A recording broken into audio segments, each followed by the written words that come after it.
Mayor Pete says God has no political party. Kamala Harris flip-flops once more, and Democrats prepare further investigations. I'm Ben Shapiro. This is The Ben Shapiro Show.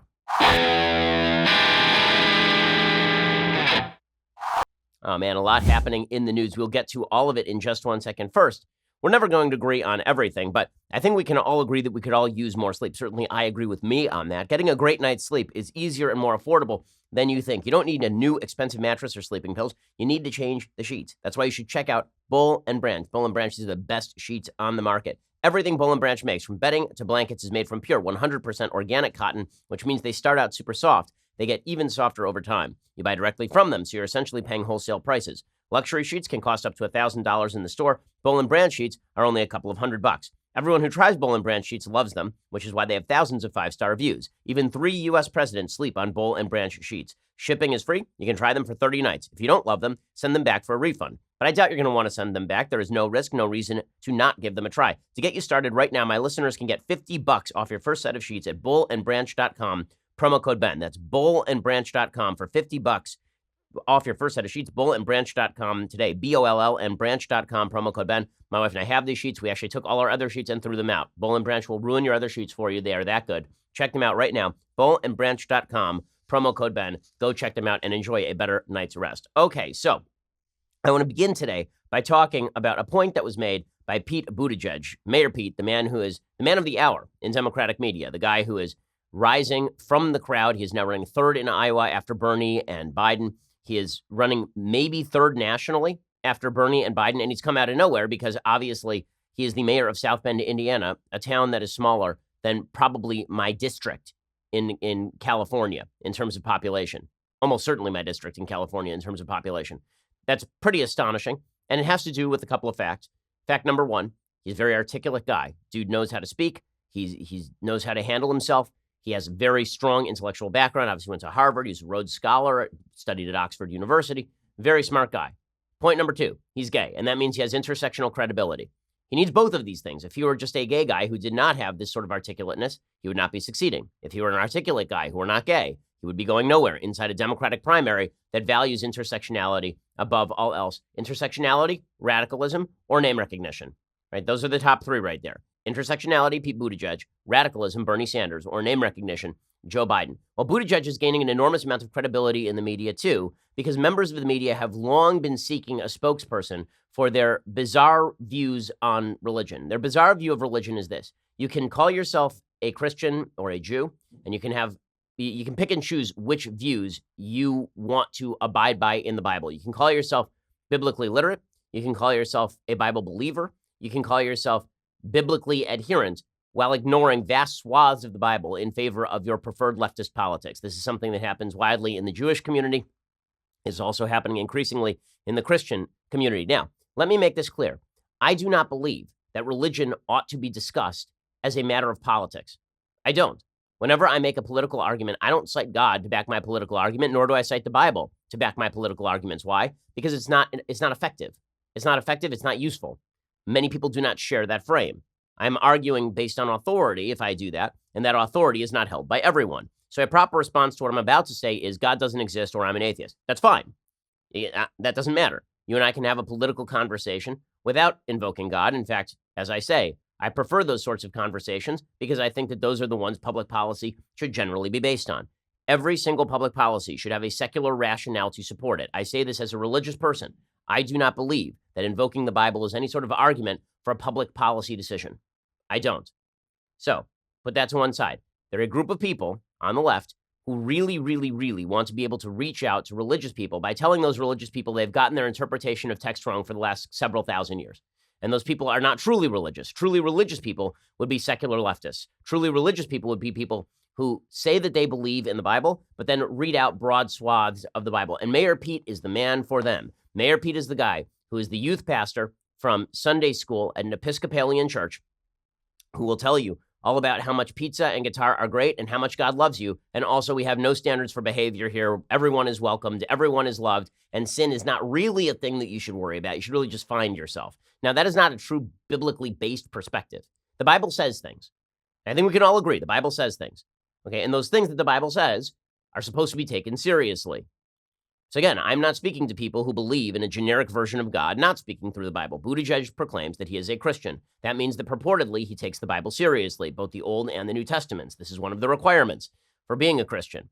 Well, folks on the left don't want to take that. They want to say, I'm a Christian because I believe in Jesus, but not because of any of the other stuff.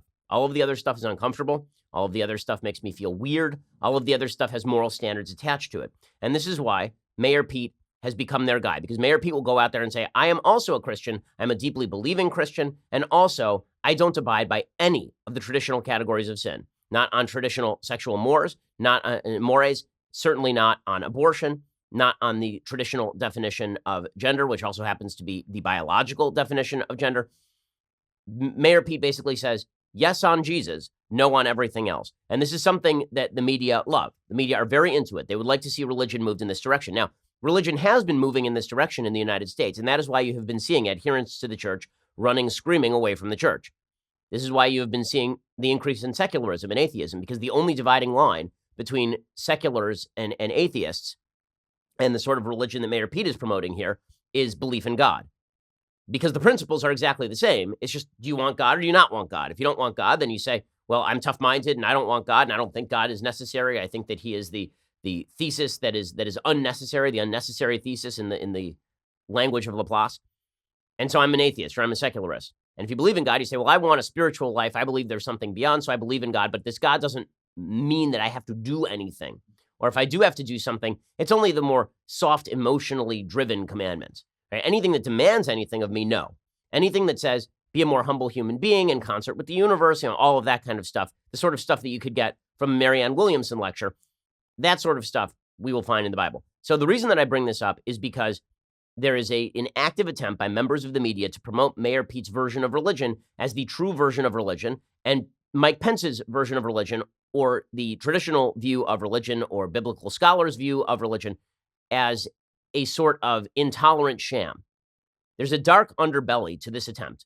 Okay, the dark underbelly to this attempt is the attempt to suggest that if you believe in traditional notions of sin, this is because you are a bigot and you are simply covering for your bigotry with God's language. Basically, you're using religion as an excuse to be a bigot. This is what backs a lot of the push for anti-discrimination law that targets religious people. This is what backs the idea from so many people that if you believe, for example, that same-sex marriage is sinful, right? I'm a libertarian on same-sex marriage when it comes to government. Again, I think all arguments in public policy realms need secular rationales. But when it comes to my personal view of sin, because I'm a biblically living and believing Jew, I believe that homosexual activity is a sin. The left wants to suggest that that is just thinly veiled bigotry, that even if I didn't believe that stuff, then I would still believe that homosexuality was wrong simply out of bigotry, not out of any natural law beliefs, not out of any traditional philosophical beliefs, simply out of sheer hatred and bigotry. This is what undergirds a lot of the argument being made in favor of what Mayor Pete is saying. So I keep invoking Mayor Pete. The reason I invoke Mayor Pete is because this is the hard push that he has been making now for weeks and months, and the media have picked up on it and amplified it. So here is Buttigieg yesterday suggesting that God has no political party. As you know, it can be challenging to be a person of faith who's also a part of the LGBTQ community. And yet, to me, the core of faith is regard for one another. And part of how God's love is experienced, according to my faith tradition, is in the way that we support one another, and in particular, support the least among us. One of the things about Scripture is different people see different things in it. But at the very least, we should be able to establish that God does not have a political party. Okay, there are a couple of things there that are very much worthy of note and go to this underlying conflict over religious philosophy. Number one, Mayor Pete's version of religion is the same as Barack Obama's version of religion or Hillary Clinton's version of religion. They're going to quote one verse from Matthew about the least among us, and then they're going to ignore the rest of the entire Bible. That is going to be their thing. We have to treat people, also, they're going to conflate treating people with respect or tolerance with treating their sin with respect or tolerance. So therefore, if you see somebody in front of you who you believe is committing a sin, even if you treat them nicely, but you don't accept that their sin is decent, then this means that you are not respectful or tolerant. That, of course, is untrue. I, as a religious Jew, I've said this before, you can watch me on Dave Rubin's show. As a religious Jew, I believe homosexual activity is a sin. I have many, many, many gay friends. The reason that that is relevant is because I treat gay people very well, just the way I would treat everybody else, because it turns out that lots of people that I know sin in a variety of ways of which I do not approve. I still treat them really well. That does not mean that I have to think that their sins are no longer sins, just as they don't have to take seriously my religious point of view. Differences of opinion are fine so long as we treat each other with a certain modicum of respect. Now, that modicum of respect does not mean I have to violate my religion. It doesn't mean I have to attend a gay wedding. It doesn't mean that I have to cater my services to a same-sex wedding. It doesn't mean that I have to bake a cake for a gender transition ceremony. I don't have to do any of those things. That is not a demand of respect. That's a demand of service. A demand of service is not the same as a demand of respect. Respect just means I have to treat you just as I would any other human being when I deal with you interpersonally. It does not mean that I have to leverage my behavior or my activities on behalf of your specific sin, which is why I have said to my friend Dave Rubin, I'm more than happy to go out to dinner with you and your husband. I am not willing to go to your gay wedding, because one is the celebration of something that I religiously consider sinful, and the other is just me going out with my friends. And if they commit a sin, that's on them. I mean, that's not really my responsibility. These distinctions matter because what's the underlying drive here is to paint all religious people as bigots, as intolerant. So if I don't do what you want me to do, I'm a bigot and I'm mean and I'm intolerant. Now, I have a right to think what I want about a behavior in which you engage. And you have a right to think that my religion is stupid. You have a right to think whatever you want. And if you want to have a diverse worldview, if you want to have a diverse society, you're going to need to accept that other people may not think of sin in the same way that you think of sin. And so long as we all treat each other decently when we interact with one another, without necessarily green-lighting each other's sins or each other's philosophies, then we can have a perfectly nice society. If not, things are going to get really ugly really quickly. Now, in a second, I want to explain the second part of Buttigieg's statement where he says that God has no political party, which I think is half true and 100% disingenuous. I'll explain in just 1 second. First, let's talk about making your business better. ZipRecruiter. Okay, if you want to make your hiring process easier, you need to use ZipRecruiter.com/dailywire. ZipRecruiter sends your job to over 100 of the web's leading job boards. They don't stop there. With their powerful matching technology, ZipRecruiter scans thousands of resumes to find people with the right experience and then invites them to apply to your job. As applications come in, ZipRecruiter analyzes each one and spotlights the top candidates so you never miss a great match. ZipRecruiter is so effective that 4 out of 5 employers who post on ZipRecruiter get a quality candidate through the site within the very first day. Right now, my listeners can try ZipRecruiter for free at this exclusive web address, ZipRecruiter.com/dailywire. That's ZipRecruiter.com/DAILYWIRE, ZipRecruiter.com/dailywire. ZipRecruiter is indeed the smartest way to hire. Go check them out right now and try them for free at ZipRecruiter.com/dailywire. Whenever we are looking to upgrade at the Daily Wire offices or hire new people, we go and check out ZipRecruiter.com/dailywire. You should too. ZipRecruiter.com/dailywire. Okay, so the second half of Mayor Pete's statement there, where he suggests that God has no political party. As I say, that is half true and it's 100% disingenuous. So it is half true because, yes, God did not say you must vote Democrat or you must vote Republican. God says that you have free will. You can choose whichever. Nor does God give statements about the party platforms of the two parties. But if you're a Bible believer, and again, this entire conversation is in the context of defining Bible believing. It's in the context of defining Judeo-Christian. So if you don't believe in the Bible, if you don't believe in Judeo-Christian values, this conversation is not for you. And as I say, this is not an argument that every voting decision must be predicated on your belief in Judeo-Christian values. You can just say, I don't vote along the lines of my religion. That's fine. You can say, I don't vote along the lines of Judeo-Christian values. That's fine too. It's a free country. The point that I'm making is that if you're like Mayor Pete and you're going to invoke Judeo-Christian values and the biblical God in order to back your position, as Mayor Pete does on a routine basis, it's a package deal. You don't get to pick and choose. When I say that Mayor Pete leverages his religion on behalf of his politics on a routine basis, I mean it. So, for example, Pete Buttigieg said just the other day that he is faithful because he is humble, whereas President Trump is not. He said this in the same interview on CNN. Part of where I'm coming from is a faith tradition that counsels me to be as humble as possible, that counsels me to look after those who need defending. And frankly, it couldn't be more radically different than what I see certainly in this White House, where there's a lot of chest thumping and self-aggrandizing, not to mention abusive behavior.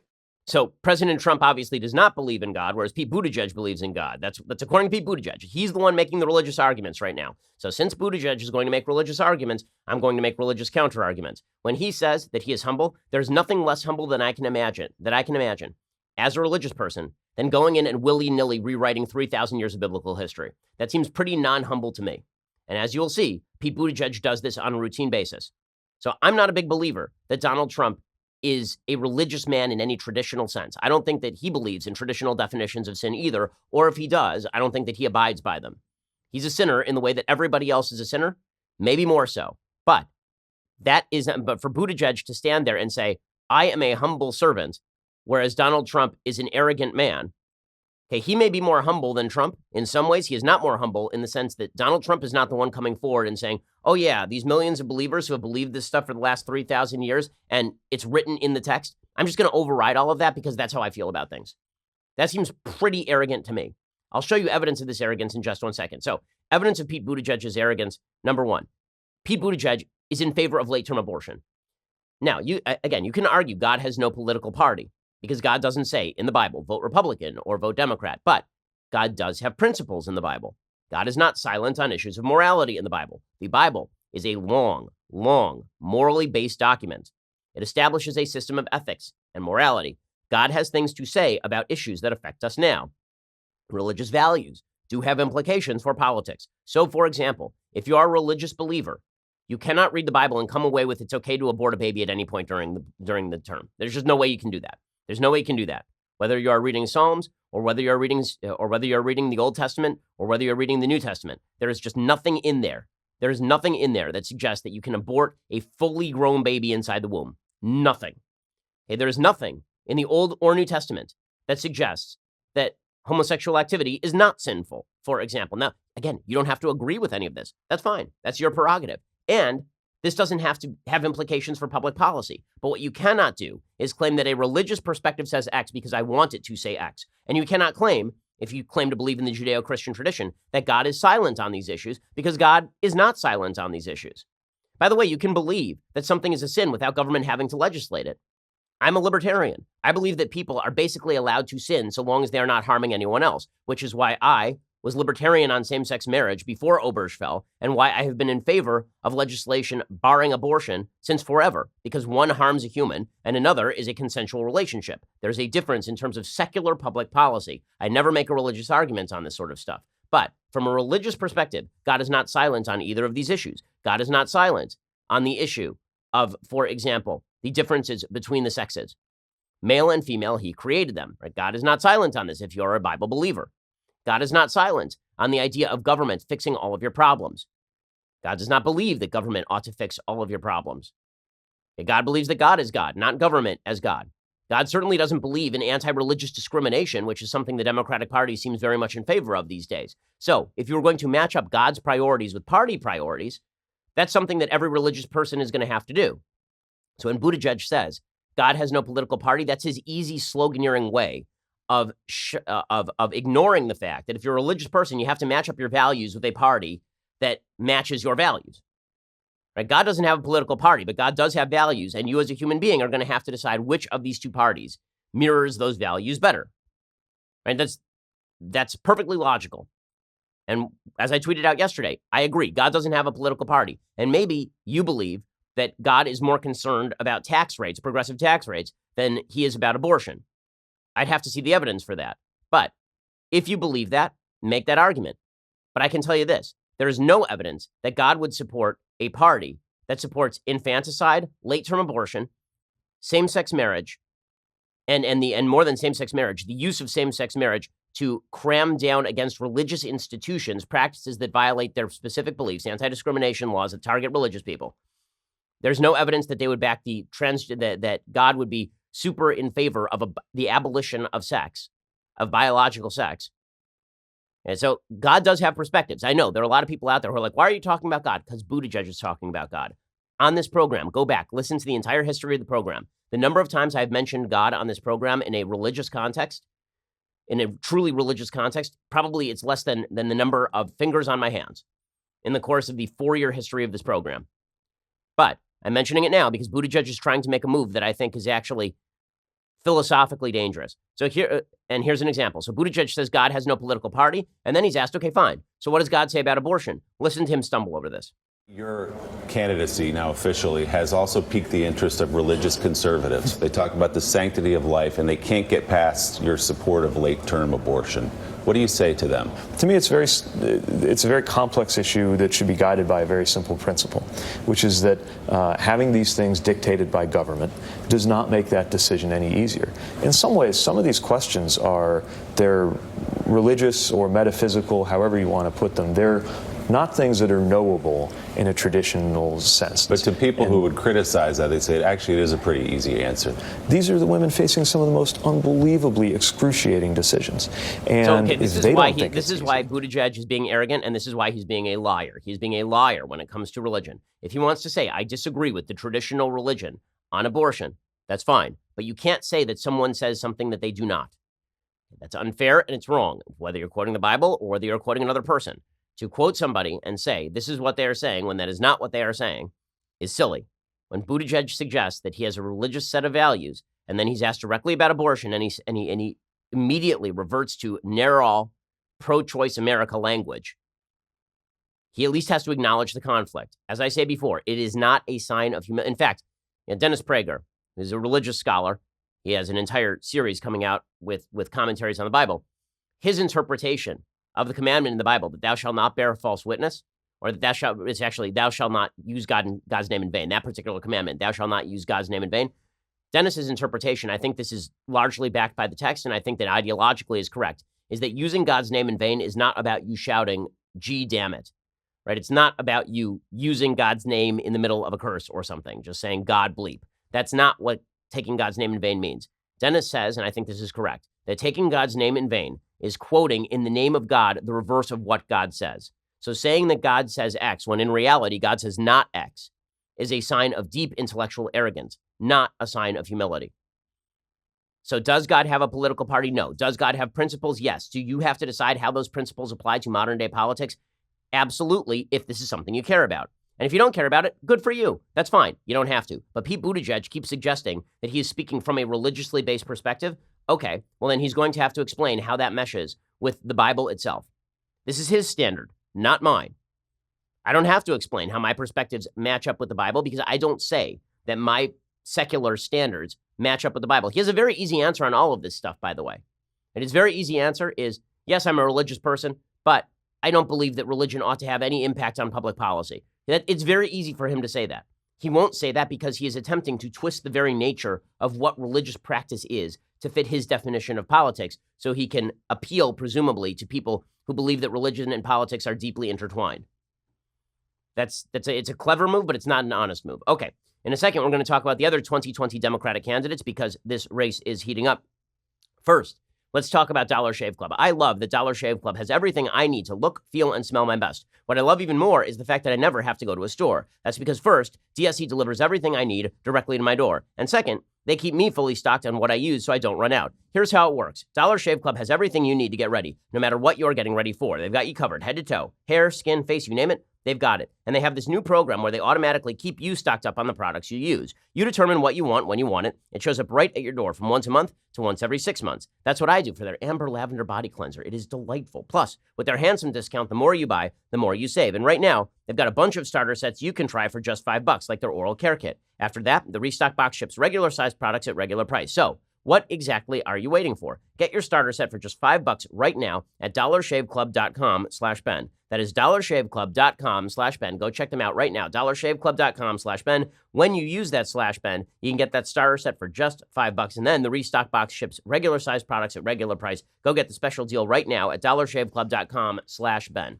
Alrighty. Meanwhile, the other Democratic candidates are having a little bit of trouble. So Joe Biden is preparing to launch his campaign. He's supposed to launch his campaign tomorrow with some sort of online video. And then the idea is that he's going to travel to Pennsylvania and he's going to give his first address in some sort of Philadelphia Union Hall, which is exactly where he should, right? I mean, that is the smart political move. His base is going to be in Pennsylvania and Michigan and Wisconsin. At least that is the case that he is making. He can win back the states that President Trump won when he broke the so-called blue wall.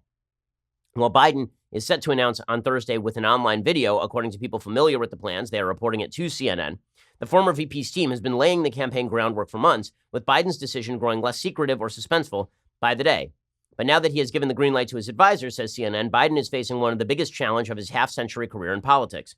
He's scheduled to hold his first campaign event in Pittsburgh on Monday. Sorry, not Philadelphia, Pittsburgh, a source said. He plans to hit the road to early voting states of Iowa, South Carolina, and New Hampshire in the coming days. His political action committee, American Possibilities, sent an email to supporters on Tuesday to urge them to sign up for the news.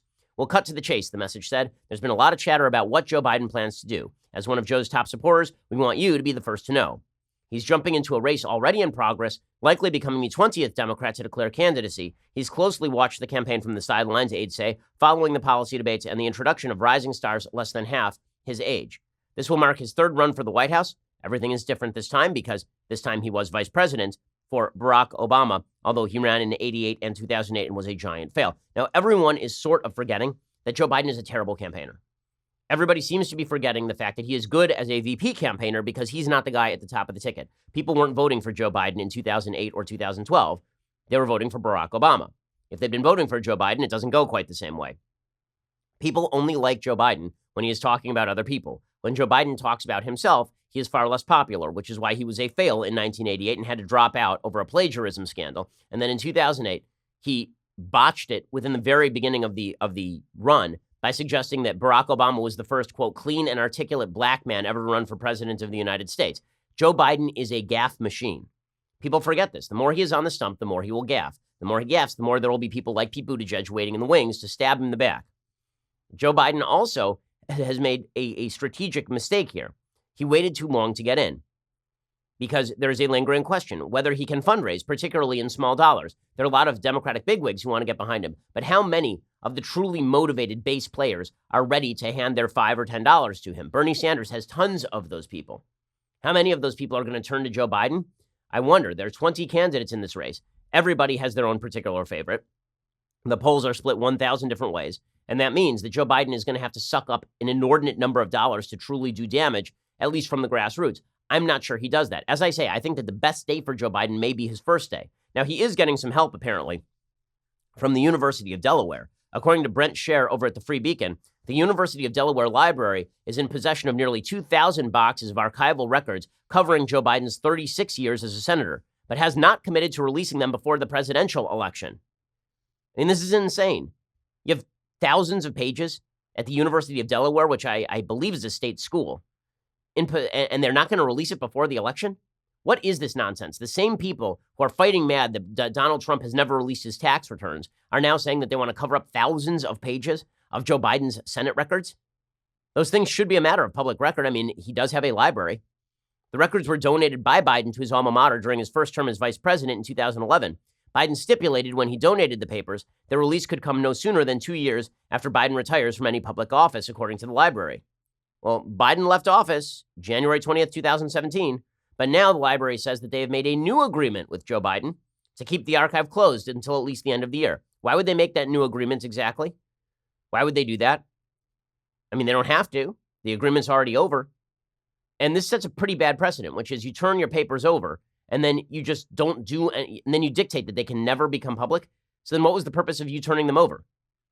The Biden senatorial papers are indeed still closed pending the completion of processing still underway. And as per our agreement with the donor, which is that the papers would remain closed until the later date of December 31st, 2019, or 2 years after the donor retires from public service. They say that they won't guarantee the archive would open to the public immediately once the Biden-imposed deadline had passed. In a Thursday morning email, the head of the library said there were no other stipulations on the release of papers made by the donor. Last December, the university launched the Joseph R. Biden School of Public Policy and Administration. So he has a pretty cozy relationship, obviously, with the University of Delaware. So what exactly does Joe Biden have to hide in those Senate records? Who the hell knows? And meanwhile, Bernie Sanders has more to hide. It turns out that Bernie Sanders has been drawing his mayoral pension. It's wonderful to be a socialist when you're at the top of the chain. When you're at the top of the government chain, then you get to live high on the hog. It's one of the beautiful things about being a socialist. Socialists like to rail about income inequality. The true income inequality in a socialist country is everybody else living in penury, and you living off the government largesse, off taxpayer dollars. Bernie Sanders has been drawing hundreds of thousands of taxpayer dollars for the last 4 decades. And now he complains that America just isn't generous enough. It turns out that Sanders, who earns $174,000 a year as a senator, received about $5,000 from Burlington Vermont's pension system in 2018. He is still drawing a pension for his 8-year stint from the 1980s as mayor of Burlington. He could forego that. But Bernie, forego a buck? Are you kidding? I wrote a best-selling book. I will not give that money up.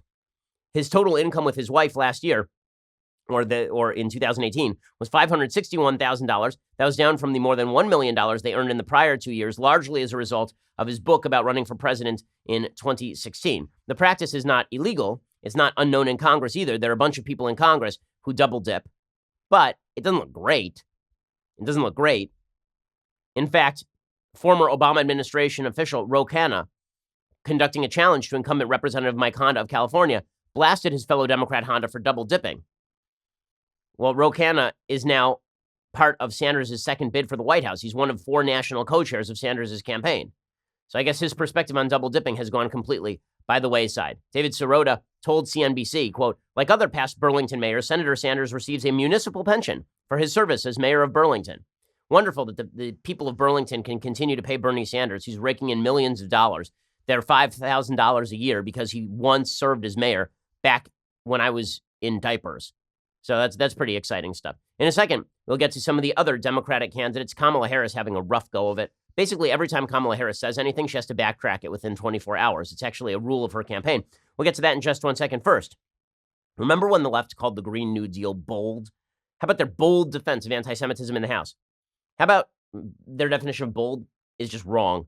The way I define bold, that's the taste of freedom I get every morning with my Black Rifle coffee. Black Rifle coffee is the best coffee on the market. It tastes great. The founders of it are awesome dudes. Black Rifle Coffee gives a portion of their sales to veterans and first responder causes. Black Rifle Coffee is roast to order, guaranteeing you fresh, delicious coffee with every order. Black Rifle's Coffee Club makes things easy. Just pick your blend and the amount you want. Black Rifle ships your coffee direct to your door every month, hassle-free. For a bold cup of America's best coffee, visit blackriflecoffee.com/Ben. Get 20% off your first purchase. That is blackriflecoffee.com/Ben for 20% off your first purchase. blackriflecoffee.com/Ben. Go check them out right now. This is the best coffee on the market. And again, it's a great company, a great American company, founded by awesome Americans, and they give a portion of their sales to veterans and first responder causes.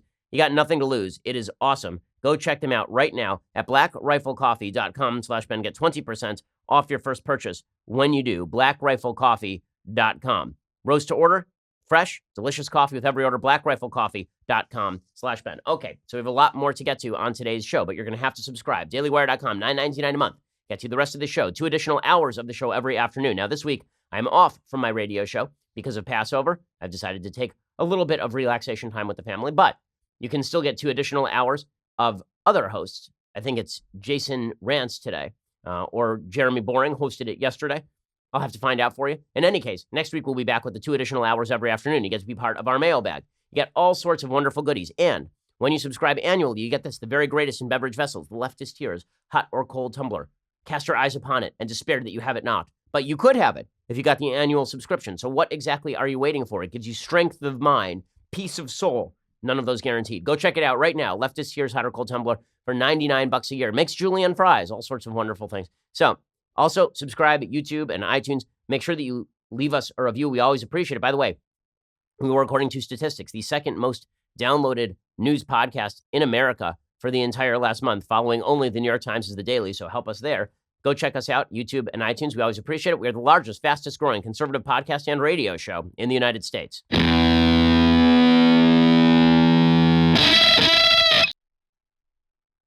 Alrighty, so Elizabeth Warren is in the race. Beto O'Rourke is in the race. Bill de Blasio is in the race. But the rest of the 2020 Democratic candidate field is led by Kamala Harris. So Kamala Harris has an unfortunate habit. The senator from California says things, and then she realizes they are dumb things, and then she walks back to dumb things. So she has done this multiple times already in the race. Virtually every time she appears on CNN, she feels like she has to appease the crowd that is in front of her, and then she has to walk it back. So you'll remember that last time she was on CNN for her town hall, she suggested she wanted to do away with all private health insurance plans. And then within a week, she backtracked that by saying, well, maybe we could do that, but maybe we won't do that. Well, in the last 48 hours, she was on CNN saying that we should seriously study the question as to whether terrorists sitting in prison, like the Boston Marathon bomber, ought to be able to vote from prison. And then she realized, oh, this is a bad idea. And then she walked it back. It's that kind of decisive leadership I think America is really seeking and looking for. The decisive leadership of Kamala Harris, who will decisively steer in one direction and then, when rejected, decisively steer in precisely the reverse direction. Here is Kamala Harris. You'll hear her complete reversal within 24 hours right here.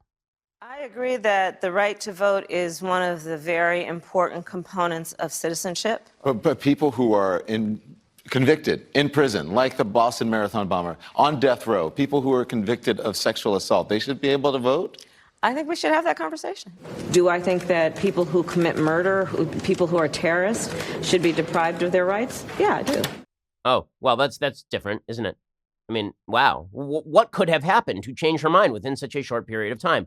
Clearly, it must have been new evidence or compelling arguments, or alternatively, everybody looked at her and said, lady, what are you talking about? That is some crazy bleep. I think it's the crazy bleep thing, probably. So Kamala Harris, the reason that she is flailing is because she's basically a combination of the worst aspects of Hillary Clinton and Kirsten Gillibrand.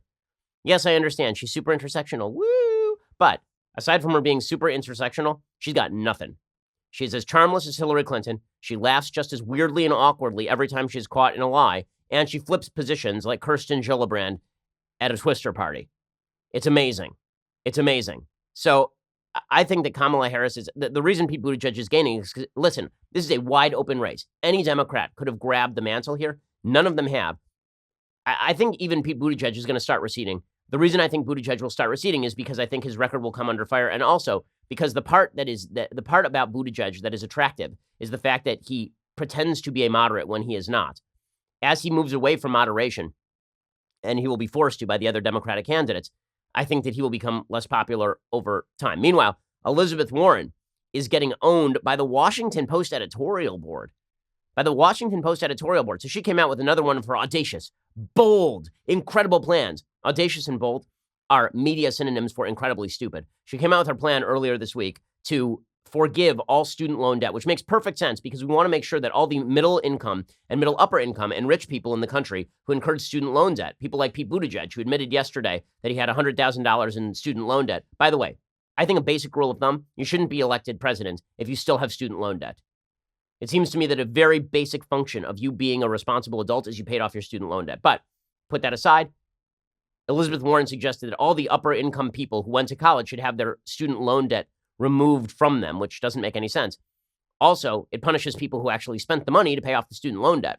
I know, I've paid off 2 student loan debts. I paid off my own from Harvard Law School, and I paid off my wife's medical school loan debts.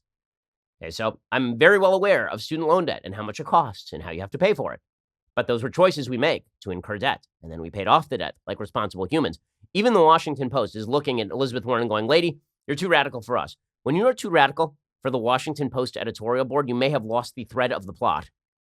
The Washington Post editorial board says, the nation's households owe almost $1.5 trillion in student loans, according to the Federal Reserve Bank of New York. This represents a burden on many families, which under Ms. Warren's plan would disappear completely for 75% of them and at least partially for 95% of them. No one can accuse Ms. Warren of thinking small. One of the things I love about the very objective editorial boards at our nation's newspapers is when they see a stupid idea and then they soft pedal how stupid the idea is. No one can accuse Ms. Warren of thinking small is a synonym for this is a stupid idea, but she's audacious and bold and audacious and baudacious and old. What she really needs is a better sense of proportion, is what the Washington Post says. Her premise seems to be that student debt is all burden and no benefit, but this is not true. It represents an investment in skill acquisition that pays substantial long-term benefits. This is true. So I love that the Washington Post is now ripping on Elizabeth Warren. So she's got troubles too. There's a reason that she is not launching. Other candidates in trouble. Apparently, Beto O'Rourke, that dude's in trouble as well. Why? Because he's no longer running against Ted Cruz, yeah. So the good news for Beto O'Rourke is he was running against Ted Cruz. Not that Ted is a super weak candidate, but Beto O'Rourke received the unstinting applause and accolades of the entire mainstream media, which they hate Ted Cruz with a passion. They hate Senator Cruz. And so Beto O'Rourke, I mean, he could have been a ham sandwich, and they would have been like, this is the greatest ham sandwich. This ham sandwich will probably save the world. This ham sandwich cures cancer. And then, as soon as the race is over, they're like, this ham sandwich has mold on it. This ham sandwich is kind of gross. I feel like it's spoiled. The bread is not high quality. That's what's happening with Beto O'Rourke. He's the ham sandwich. So Beto O'Rourke, it's now found, shockingly, the media have somehow tracked down the officers on the scene of his 1998 DWI. That's amazing. He's been in the public view for years and years and years. He was in the public view running against Ted Cruz for a year and a half. And yet no one could track down the mysterious police officers who were there for his DWI until now.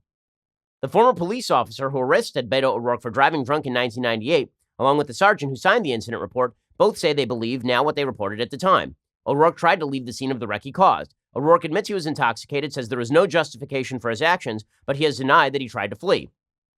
Beto's DWI is something he has long publicly and openly addressed, said O'Rourke's spokesperson, but neither the investigating officer nor his former supervisor specifically recalls the events of that night. They said the report they compiled and signed is accurate. However, they say there is no doubt he tried to leave the scene of the DWI. Weird, because the media allowed him to get away with this for years when he was running against Cruz. Suddenly, he's running against Joe Biden and Bernie Sanders, and now we have to report on Beto. And Beto's like, dude, what happened? Why are you ripping on me?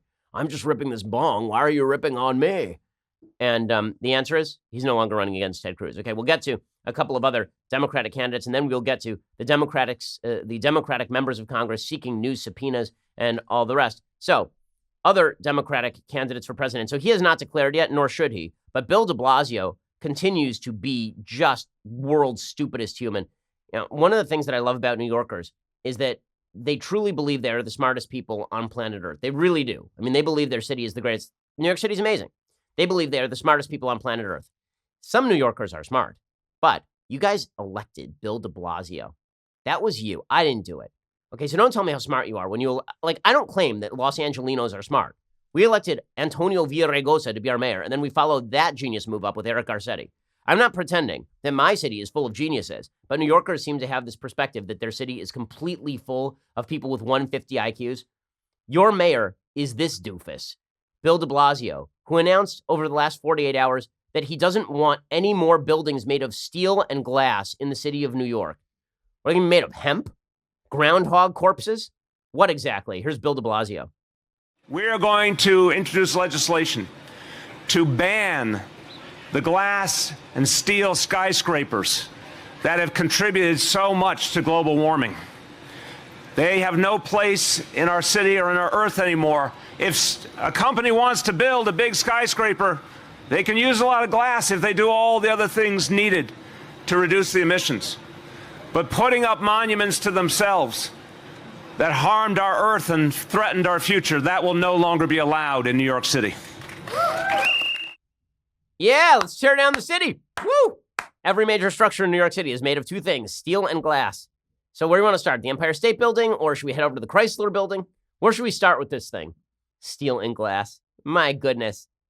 Apparently, people inside the industry are like, what? Everyone in the real estate industry was saying, what is this? Glassy buildings are the rage among designers. You know why? Because they're nice.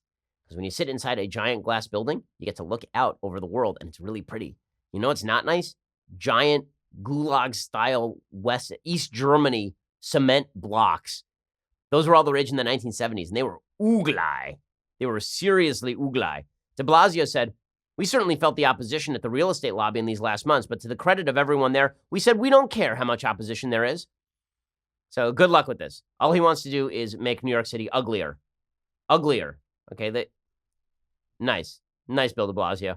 Okay, meanwhile, the Democrats are still trying to push forward with more subpoenas and investigations against the Trump administration. Adam Schiff is writing a piece. He wrote a piece for the Washington Post about President Trump and ensuring he's not working for foreign interests. The fact that he is even still able to show his face in public after spending years claiming that he has inside information that President Trump was a stooge of the Kremlin is simply incredible. But he has a full piece at the Washington Post today, this dolt, saying that the President of the United States may, in fact, be still working for other outside influences.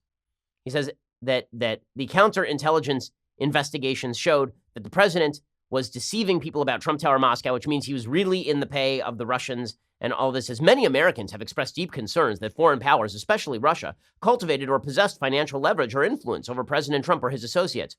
Why did those many Americans say that, Representative Schiff? Maybe because someone on the House Intelligence Committee kept going out there and lying about his inside information. Could that be it? Could that be the problem?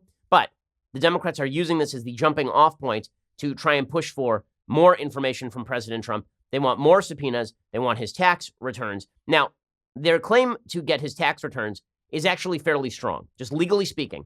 the Democrats do have the power, the legislative branch does have the power to investigate. And in fact, there were a lot of people over the last couple of weeks talking about the Mueller report who said that really the power to investigate things like the Mueller report, which may become the basis for impeachment hearings, that shouldn't be done inside the president's executive branch. That should be done inside the legislative branch. That is what the separation of powers means. I am one of the people who suggested this. That means that Congress has investigative powers.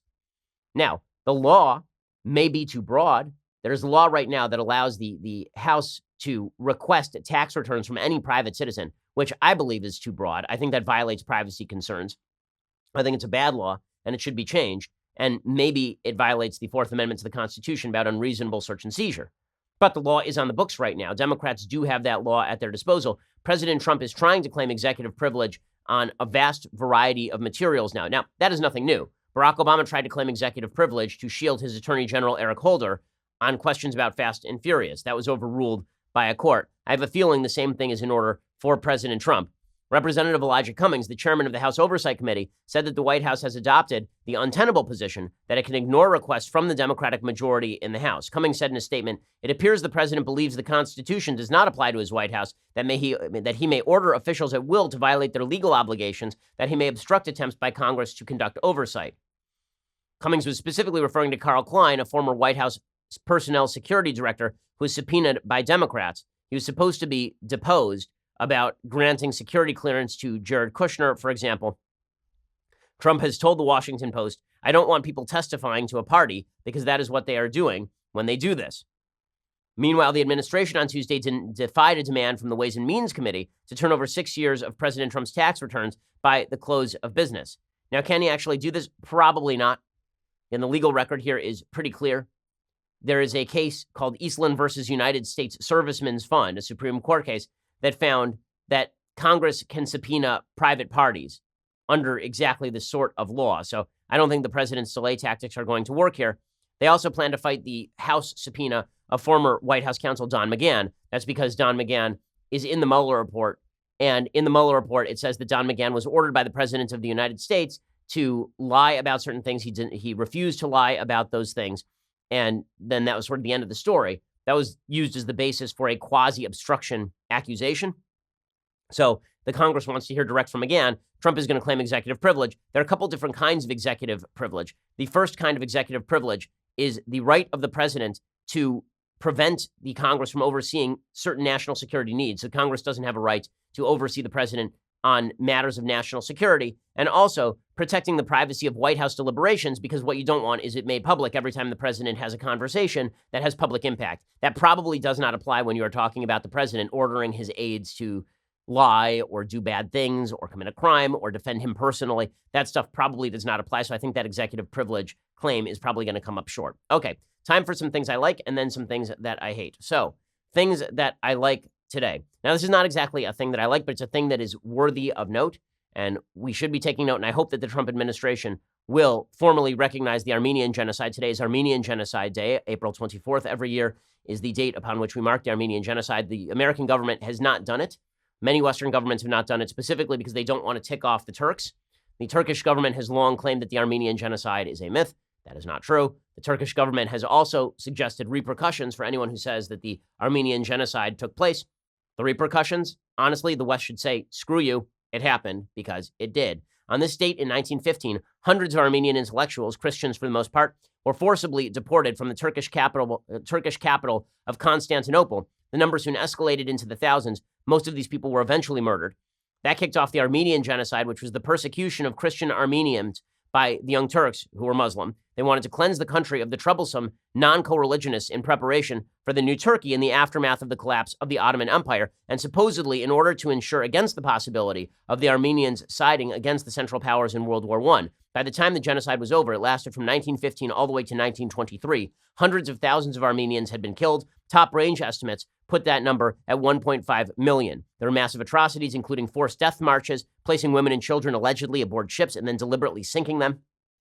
CNN reports, quote, while the death toll is in dispute, photographs from the era document some mass killings. Some show Ottoman soldiers posing with severed heads, others with them standing amid skulls in the dirt. The victims are reported to have died in mass burnings by drowning, torture, gas, poison, disease, and starvation. Children were reported to have been loaded onto boats, taken out to sea, and thrown overboard. Rape, too, was frequently reported. Now, as I say, the current dictator of Turkey, who is granted far too much respect by the Western world. He should not be. He is an Islamist radical who supports terrorist groups like Hamas.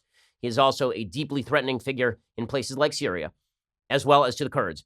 Erdogan has threatened multiple foreign countries for daring to consider the use of the term Armenian Genocide. He warned he could throw 100,000 Armenian immigrants out of Turkey in 2010. So he is a delight. The world did turn a blind eye while the Armenian Genocide was occurring. However, a German corporal did not.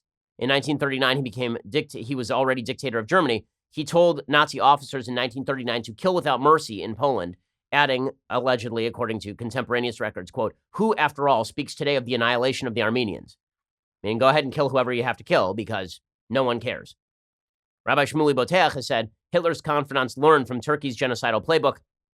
As Hitler strategized his rise to power in the early 1920s, his lead political advisor was Max Erwin von Schröbner-Richter, a young German consular officer in Erzurum during World War I, a region of Ottoman Turkey densely populated with Armenians.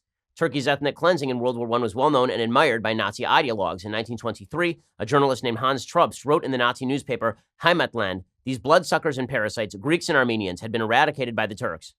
This chilling praise of genocide foretold atrocities to come. So certainly the Armenian genocide is well worthy of note, and I have a lot of sympathy for Armenian claims, particularly against the current Turkish government. Okay, time for a thing that I hate.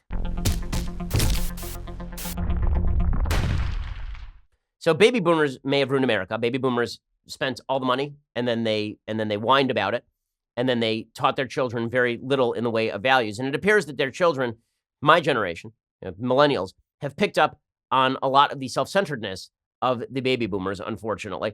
There's a new article from Business Insider that says American millennials have less money than other generations did at their age, but we are delusional about the amount of wealth that we have. Many American millennials think they will be millionaires by middle age. They have a generally positive view about their finances, according to several studies, but research shows that millennials are currently behind financially. Well, that is because they've been told for years by their parents that if they go to college and major in lesbian dance theory, they will be millionaires. This is not true. This is not true. Now, income mobility in the United States is still quite strong. You can still move up if you make good decisions, but you have to make those good decisions, and your firm belief that you were born in a place where you will be a millionaire simply by dint of the fact that you are an American born in America at this time and place. Not get off your butt, work a little bit. Okay, other things that I hate. So this is a crazy story today from pluralist.com. A whiteness studies professor says that white people who treat all races equally are dangerous. A guest lecturer at Boston University said last month that white people who judge others as individuals instead of by the color of their skin are dangerous, according to a report in the College Fix.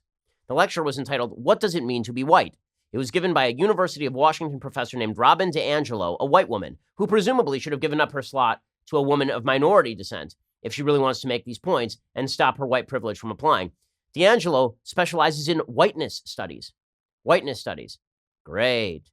She added that people who say they've been taught to treat everyone the same deny black people their reality. As I have mentioned many times, there is no such thing as your reality. There is just the reality, and then your opinion about the reality. If you're being honest, you've probably said it. She said of being taught to treat everyone the same. Your parents could lecture you to do it, but you don't do it. You can't do it. There's no human objectivity. Well, start arguing with MLK then, because this was MLK's perspective. This is also the perspective of the best in Western civilized values. If you want people to treat each other as members of tribal race, things are not going to end well, historically speaking. DiAngelo said when she hears people say they are colorblind, they are revealing their own ignorance. This person doesn't understand basic socialization. This person doesn't understand culture. This person is not self-aware. She said while teaching as a whiteness professor, as a white woman refusing to give up her slot at a major university, lecturing a bunch of white kids. And I need to give a heads up to the white people in the room, DiAngelo said. When people of color hear us say this, they're generally not thinking, all right, I'm talking to a woke white person right now. Usually some version of eye rolling is going on and a wall is going up. Right, if you want to be labeled woke by the intersectional crowd, you have to say, I surrender all my perspectives to you. My perspectives are no longer of consequence. I will sit here and shut up and listen and never say anything again. I have turned myself into a potted plant upon which Harvey Weinstein will ejaculate. That's basically what people are looking for. DiAngelo's remarks are, of course, diametrically opposed to certain centralized values of Western civilization, but it's good to know, and it's very exciting to know, that there are professors out there teaching students that it is very, very bad, that it is very, very terrible to treat people equally and not based on the color of their skin. Yes, our society may be nearing its terminus. Alrighty, so we'll be back here tomorrow with the last episode of the week because Friday is again a Jewish holiday, so I will see you then. I'm Ben Shapiro. This is The Ben Shapiro Show. This is The Ben Shapiro Show. Executive producer Jeremy Boring. Senior producer Jonathan Hay. Our supervising producer is Mathis Glover. And our technical producer is Austin Stevens. Edited by Adam Sayevitz. Audio is mixed by Mike Caromina. Hair and makeup is by Jesua Olvera. Production assistant Nick Sheehan. The Ben Shapiro Show is a Daily Wire production. Copyright Daily Wire 2019. I'm Michael Knowles, host of The Michael Knowles Show. A woman is suing an Uber driver for refusing to take her to an abortion. Meanwhile, leftists weep over a sack full of puppies in a dumpster. We will examine our clinical culture. Check it out at dailywire.com.